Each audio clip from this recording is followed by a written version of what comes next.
At Farm to Table, we know how confusing healthcare is. We're here to simplify the healing process. We believe that healthcare should be simple. It should help people feel better. We listen deeply and take the time needed with each and every patient. We work together to develop a plan that fits into each patient's life and helps them to feel better faster. That's why we started the Table Talk podcast, to gather around the table with you, whether you're on your way to work, rocking a baby, or taking a stroll. We want to come together and learn about using a new healthcare approach that focuses on finding the treatment for the root cause of your symptoms. The journey for each person is unique, but together we can thrive.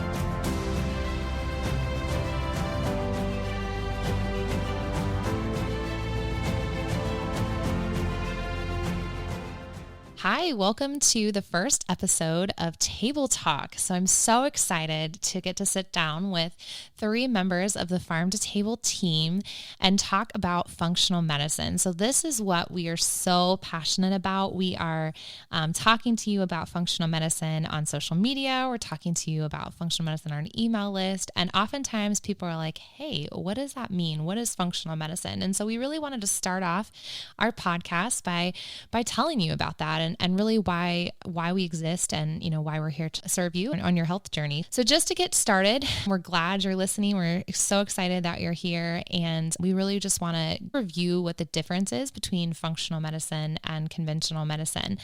And so there's a lot of things going on in our culture right now. We've got lots of people not getting the appropriate rest. We've got people with sedentary jobs and lack of movement. Our nutrition, we could talk. There's podcast after podcast after podcast after podcast out there about how you should eat, what timing you should eat, and all of those things. So we're not going to talk about that today, but we know that in general, the standard American diet isn't cutting it for most of us as far as getting the right inputs in. And when I say the right inputs, I mean the right messages to our cells to tell it what to do and to tell it to thrive. So we get a lot of processed foods, we get a lot of sugar and carbohydrates, which carbs aren't bad necessarily, but we just need to choose the right things and nutritious things.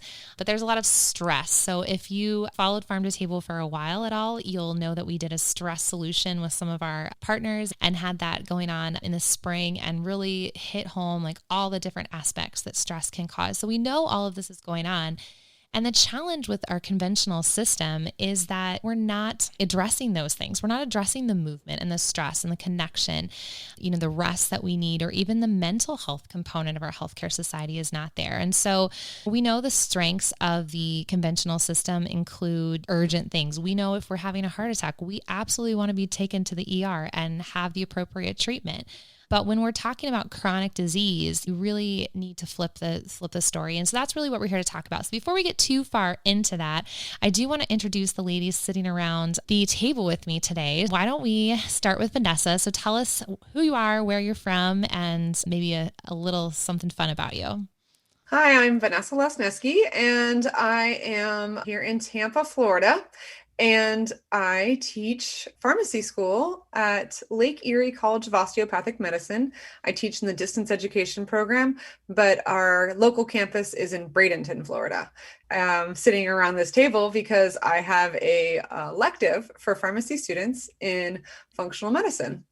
And I found functional medicine kind of professionally and personally kind of at the same time. So I ended up being laid off from my job at a startup company in pharmacogenetics, which was great, but we were a little ahead of our time. And I was working at a compounding pharmacy, and we did a nutrition program. So that was kind of what kicked off my professional experience in functional medicine. And then that kind of bled over into my teaching career. But personally, I definitely had a good experience with functional medicine. I had really bad heartburn that I was trying to control with diet, was taking literally handfuls of pills. And because I knew my genotype, I was quadruple the dose on a PPI, proton pump inhibitor.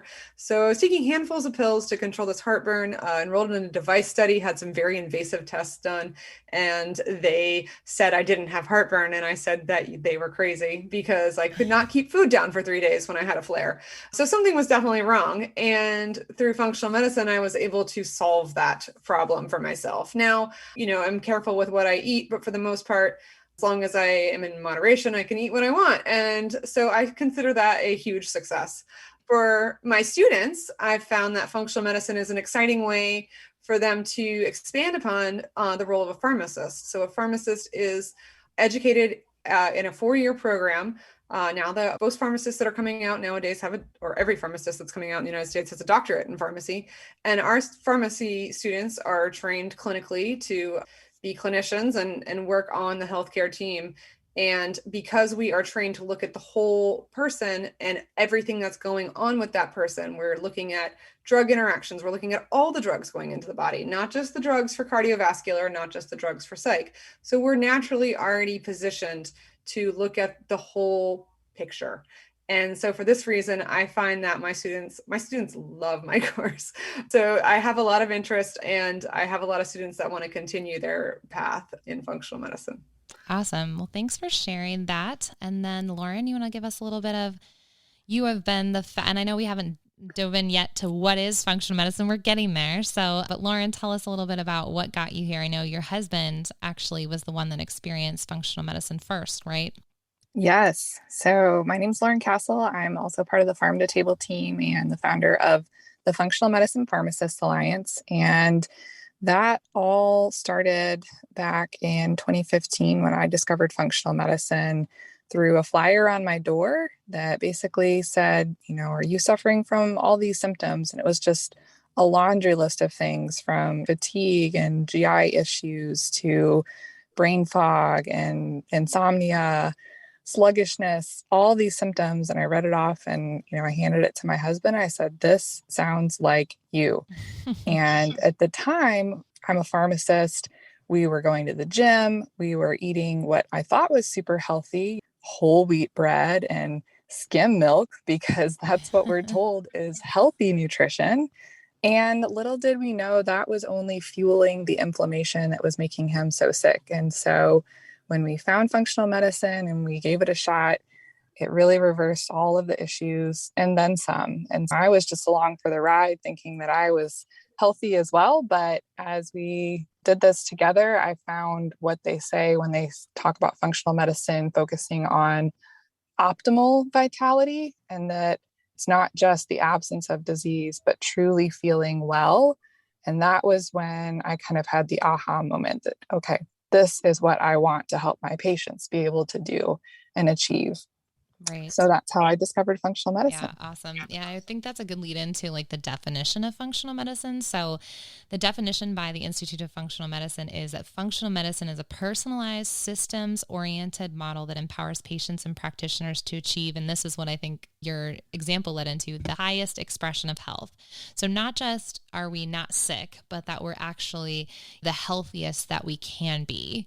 And we do this by working in collaboration with our patients to reverse the underlying causes of disease. So that inflammation that you're talking about isn't the actual disease, but how the symptoms were expressed might have been eventually diagnosed as a disease if that inflammation wasn't reversed. So that's a really good example. All right. And the last lady sitting around our table is Stevie. So I'm going to have her introduce herself before we dive more into this.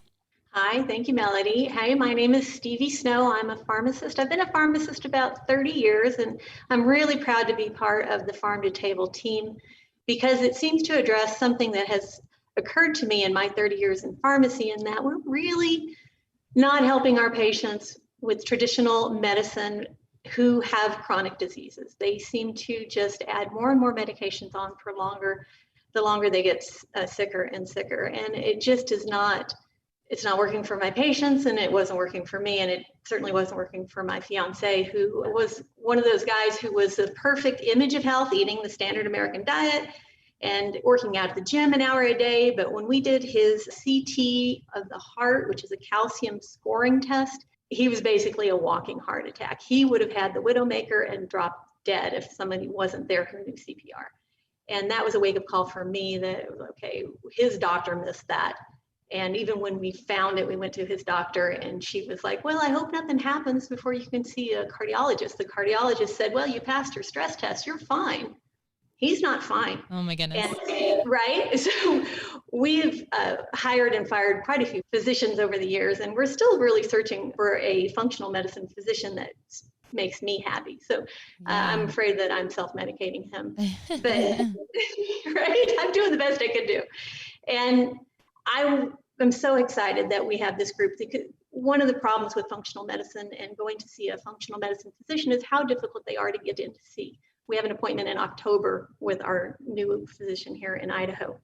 So by making it more accessible, by being available online, by making it more affordable, and just getting the word out and doing the best that we can to empower our patients to take control of their own health and use the functional medicine model, which is about, taking the time to ask the right questions, to really listen to patients, not only what's going on, but when did it start? Yes. And going backwards. Just super happy to be here. So thank you, Melody. Yes, thank you. Yeah, I think what you're talking about with your fiance is exactly what so many patients experience. They might have a cardiologist, they might have their primary care doctor who's doing exactly what they were taught to do. There's nothing like typically wrong with what they're doing as far as practicing medicine or family medicine or internal medicine, but they just haven't been taught to sort of look at this from this root cause approach in some ways. A lot of it is we're going to add this medication because it's been shown to decrease cardiac risk in, X number of people, which is great. Sometimes that is exactly what the person does need to stabilize plaques or something like that. And some people will get to the diet like, oh, you should eat less carbs or you should lose weight. But there's never and I shouldn't say never because that's a big statement. There's a lot of physicians doing a great job talking about nutrition out there, but there's just so much mixed information about nutrition, I think, in our world, much less in the United States. And so they really get confused. They are like, well, this person tells me I should not eat eggs. I mean, I have had patients come into me, well, so-and-so doctor told me not to eat eggs. You're telling me eggs are fine and I just need to get rid of the toast. So like, who should I listen to? But besides just nutrition, patients feel that about everything. So not just about what should they eat, but what kind of exercise they should do or what drugs they should take, if they should take drugs. And so patients end up going to all these specialists. They get medications from their PCP, their endocrinologist, their cardiologist, and they come to the pharmacy and sometimes have, what would be the average, you guys who have dispensed more recently, say that you've seen patients on when they come in that are seeing multiple specialists? Lauren, do you have an idea when people walk into some of the pharmacies? Yeah, I think the minimum is usually 5, but it's not uncommon to see 10 or 15 right. in a patient profile. Right, exactly. And so I think sometimes I see too, with some of the prescribers I work with, it's like we've got all these specialists involved, and sometimes the PCP doesn't want to take off something the specialist started because they referred them to ask, them to participate in the care. And then, we don't really know as you keep adding things, how much something's working. And then sometimes things just keep piling up instead of taking off. And so I know a lot of our pharmacists on our team are really passionate about working with patients to help de-prescribe and take off medications. But the whole point in all of this, like functional medicine is really a solution to help clear up that confusion.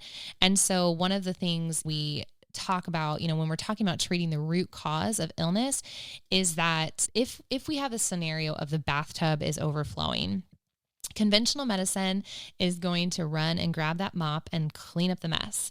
But if you take a step back and take time to assess the whole thing, you'll notice that the faucet is still on. And so the tub is plugged, the faucet is running. So the source of the water is the source of the mess. So while you need to mop it up for a little while, so drugs aren't always a bad thing. We are pharmacists, we're trained to use medications, but we want to help you decrease the need for as many of those as possible. But again, with the analogy, like we can mop it up for a little while, but we really have to turn off the faucet. So just like Lauren was talking about, turning off the inflammation that her husband had is really the key into fixing the issue and fixing the root cause. And also maybe the plug. So in the example analogy there, maybe the liver needs support in helping get things detoxified out of the body. Maybe that's part of the puzzle. It's not just the inputs that we're putting in. We also have to support certain systems, whether it be our adrenals or cardiac system, whatever that is, we have to support the body. And so I think that's where people sometimes think, oh, functional medicine's just out there. It's not well researched or anything like that, which isn't true. The piece of functional medicine that we're trying to do is really seek balance among the internal and external factors in someone's body, mind, and spirit.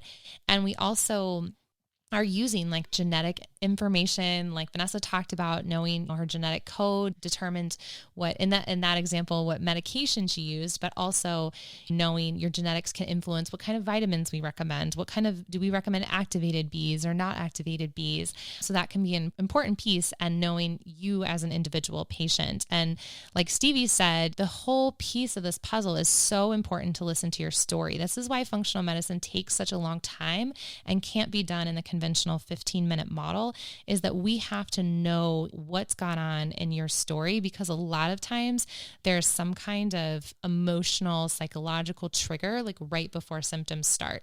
For me, in my story, it was the birth of my first child not going the way that I had envisioned it and being a very stressful experience. I see, if I write my own functional medicine timeline of what happened from birth to that point, diet wasn't great as a kid or a teenager, and a lot of the allergy symptoms and inflammation things that I experienced, even hormonal things, not cycling like I should have been, probably should have led me earlier to seek help. But when you go, if you're the female out there that has had trouble regulating their cycles, when you go to the office, they're going to say, oh, do you want some birth control?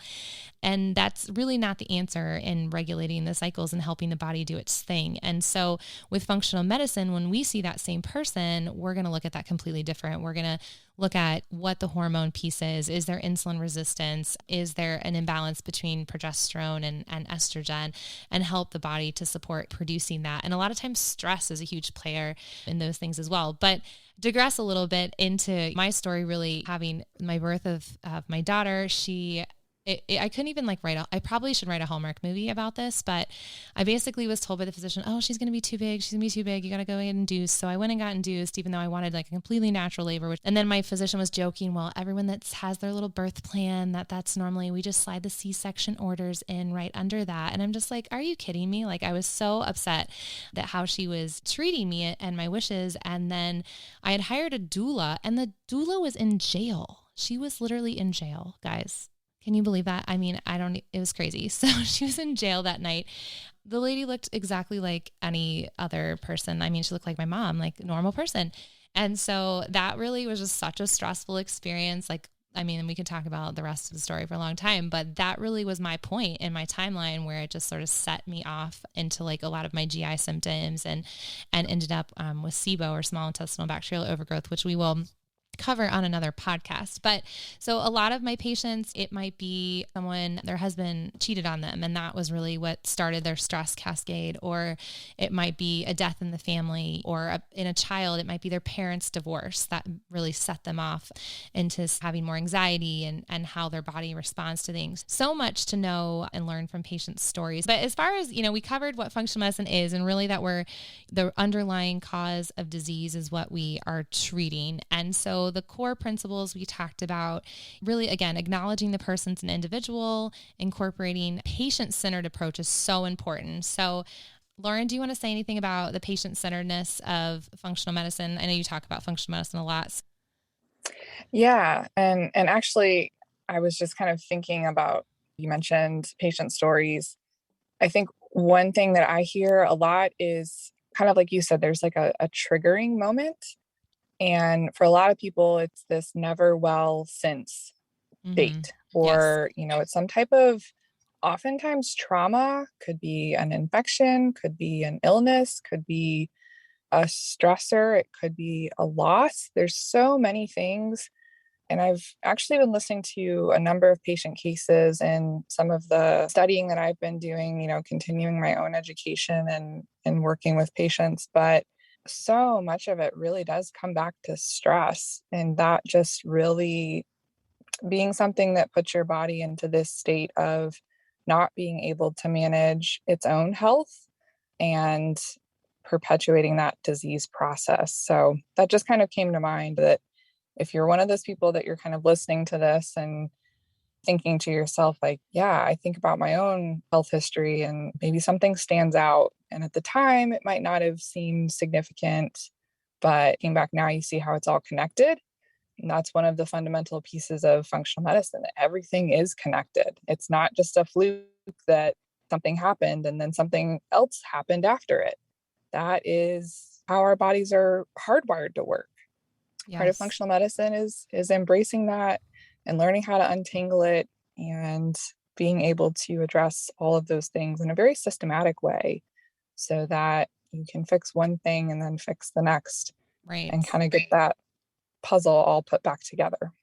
Yes. And I think part of the patient centeredness of that too is the hard, everyone's like, where are the randomized control trials for functional medicine? And while we have some great organizations like the Cleveland Clinic studying the process and have shown the process to outperform primary care, they've also shown the process to be effective in group medical visits as well. But the hard part about that is that everybody's unique and everyone needs a different order in which they address things based on their individual situation. And so that's really hard to pair up in a randomized controlled trial when we're talking about the process of functional medicine. Certainly we can study supplements or other interventions on an individual basis, but when we're talking about the process of how we do this, it's really challenging to study it the same way that we study other things because it's such an individualized approach. But what you were talking about, Lauren, made me also think of, I've learned recently about this called dynamic neuronal retraining system, or DNRS. But it's this whole system that helps you really retrain your brain to stop having that overwhelming fight or flight response when you're exposed to certain stimuli. So if you are the person listening that you need to check out something, definitely check out. It's called retrainingthebrain.com. They have some great resources to get started. We, as pharmacists, work with patients. We do some health coaching, but we also work with patients on lab monitoring and lab ordering and things like that. But sometimes other tools like this are really needed to dig into the brain components and the psychological components of everything that you've experienced that might be influencing your health. But it's so important to have someone leading you through those things, because I will say my journey through functional medicine as a patient, everybody's little bit was giving me little bits of information, but I really never had anyone along the journey to say, here's the whole plan and here's what we're going to do first and here's what we're going to do second. And I'm going to be here with you as you do these steps.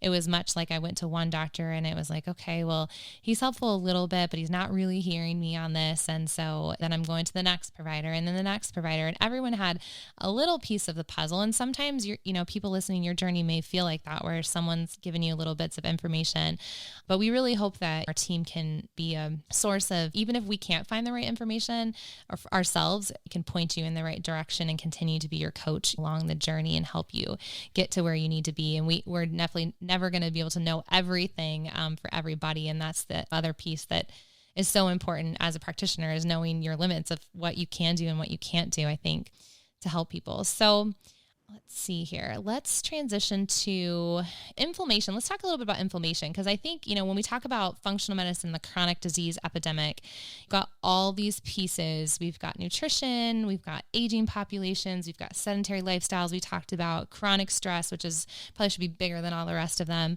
And when we talk about chronic stress, does anyone want to give us a rundown? Vanessa, you want to give us a rundown of what we mean by chronic stress and sort of the patient-friendly terms? So our bodies respond to stress. When we feel stress and we feel pushed in a situation that we're uncomfortable and we start to respond with stress, our heart rate goes up. Think about when you have to stand up and speak in front of an audience, right?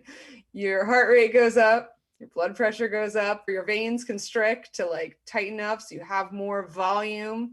So we're constricting our arteries and our veins. We have more volume and our digestion's not working. We're shunting all of our energy and all of our processes to responding as if we had to run away from a tiger. And having to hurry up and finish a paper before the due date for your professor is going to dock you some points is not the same as needing to run from a tiger, but your body does not know the difference. So your heart rate's increasing, you're not digesting properly, you're probably not firing mentally on all cylinders because you are primed to run and you're primed, your blood pressure is up. Yeah, and your hormones start to produce this excess cortisol, and then that takes away from the female hormone production that should be happening. And so then your cycle's out of whack and all of these things are happening. That too. Yeah, yes. If you are chronically feeling stress, you are definitely not making those fun little chemical reactions in your body that are necessary to functioning properly. Right, exactly. So stress is such an important piece of this to address. And the challenge is that we're not going to get rid of stress. There's no point where we're going to be in this like stress-free bubble for the rest of our lives. Like that's never going to happen. Since this is one of like the really core, we're spending a little bit of time on stress here for a moment because it's so important to functional medicine, and that folks realize that when you come to a functional medicine provider, we're going to talk to you about this. I've had a couple people that have come and they just want the plan of the testing and the supplements and what do I do? What do I take? How can I get rid of this quickly?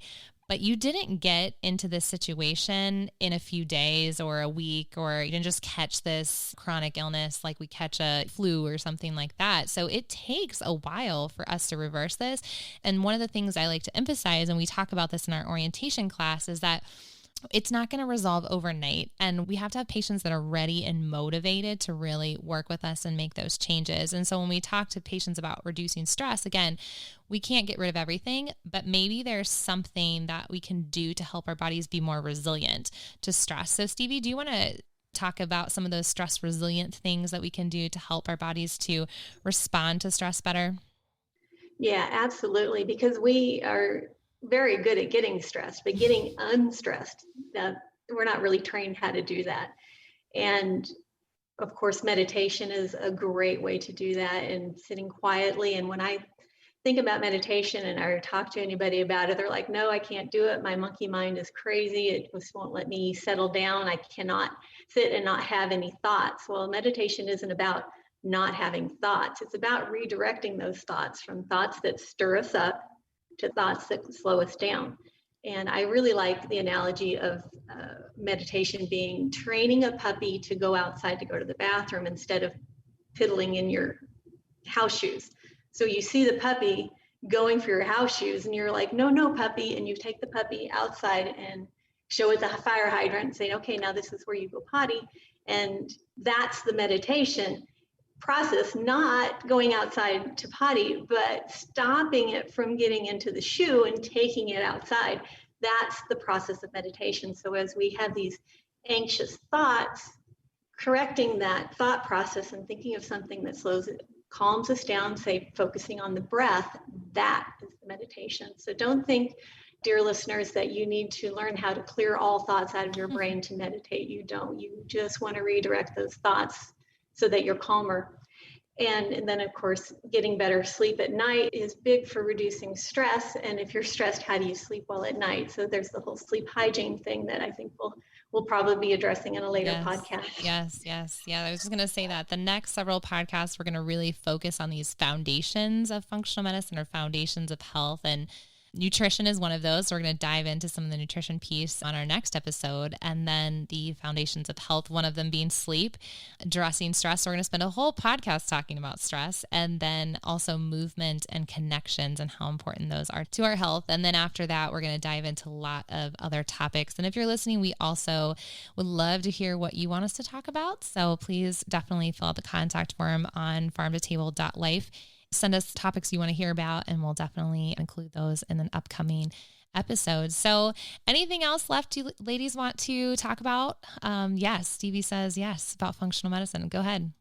Yeah, I really do want to make sure that we talk about deprescribing again. You mentioned it once. I think it's just an essential component that pharmacists bring to the table, especially at PharmToTable. Mm-hmm.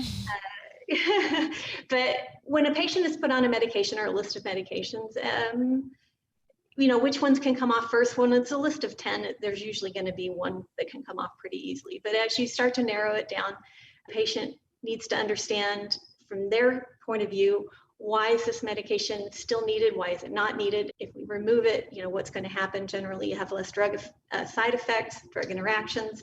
And it's possible it's one of those specialist medications that was added because of a situation and then nobody wanted to deprescribe it. Well, we can, as pharmacists, absolutely set out a plan, but you have to have patient buy-in, and then you have to have family buy-in. I find that if you can get the patient agrees, yeah, I want to stop taking this, they go and talk with their daughter or son, and they're like, no, Mama, remember you really needed to be on this because this is what happened, and they'd forgotten the situation.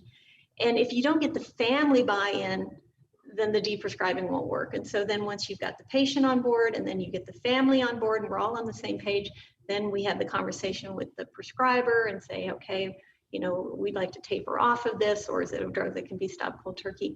But the important thing I'm trying to say here is deprescribing is a group effort.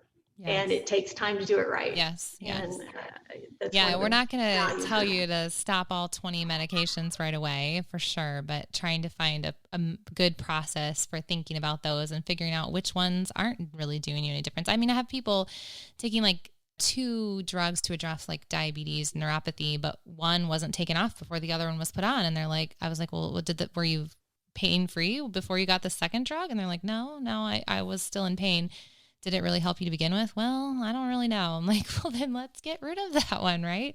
And so there's so many situations like that we could talk about for a long time. And I know a lot of our pharmacist colleagues that are listening that are working in dispensing roles, you guys see that all the time, where there's a lot of things that come across probably can be discussed. So, all right. Well, just to wrap it up, just a reminder, functional medicine is really, again, it's a personalized system. We want it to be about you and your journey. Listening to you is our most important role in being a functional medicine provider, and listening to your story, because when we hear your story, we can help figure out that key, like we were talking about, that trigger event, something that can really open up to why is this happening, or maybe give us some clues, because, that's so important. The story is, helping us create that timeline. And then also that, again, like Lauren mentioned at the beginning, I can't emphasize this enough. Like, we want to help you thrive. We don't just want to help you not have X disease. I mean, yes, we don't want you to have diabetes or metabolic syndrome or fibromyalgia pain. Of course, we want those to go away, but we want you to thrive in every aspect of your life. And so that's really what functional medicine is. It's addressing the root cause of disease, whether that's inflammation. Inflammation is the base of a lot of these conditions, and the immune system going awry in certain situations and leading to obesity or diabetes or cancer or arthritis, you name it, but really getting to the root of why that inflammation is occurring in each individual, because it's going to be so different. And that's really what functional medicine is about. And so in the later podcast, we're going to talk more about what functional medicine looks like. We'll talk about lab testing and other podcasts and ways that we can evaluate patients from a functional medicine perspective. So much of it is in these foundations of moving well, sleeping well, getting that body in line, and meditation and yoga or whatever you use to do that. So thank you so much, ladies, for joining me on our first podcast. It's so exciting. So anyone else have any last words about functional medicine? Oh, Vanessa does. All right.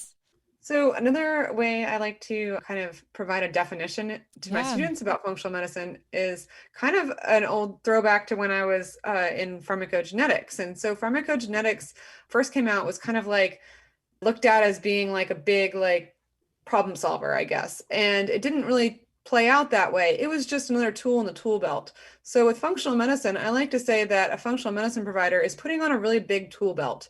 They are using standard of care. Standard of care is still in play. So it's like standard of care plus, and then a really big tool belt. So they have all these different tools that they can use to assess and kind of give some feedback and look at the full picture. And then there's different tools that we can use to try to solve the underlying problem, as opposed to just slapping a Band-Aid on it and providing a prescription.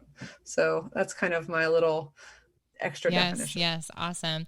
Well, in our discovery class that you can find at PharmToTable.life, and that's PharmToTable.life. And we have, again, the discovery class over there. We run down the conventional approach to a condition called rheumatoid arthritis, which is an autoimmune condition. And then we compare that to the functional medicine approach to rheumatoid arthritis. And so if you have any kind of chronic symptoms or rheumatoid arthritis yourself, definitely head over and check that out. The comparison is there because it's just such a great example of how the conventional system would operate versus the functional medicine systems. So head over there to our website, check that out if you want to learn more about the differences in those. So again, thank you so much, ladies, for joining me. It's been a pleasure, and I'm so excited to journey with you guys and also helping our patients to thrive. Thank you. Thanks for having us. Thank you. Thanks for listening. We're excited you are on your journey with us. Find us online at PharmToTable.life, farm with a P, and on Instagram at PharmToTable Team.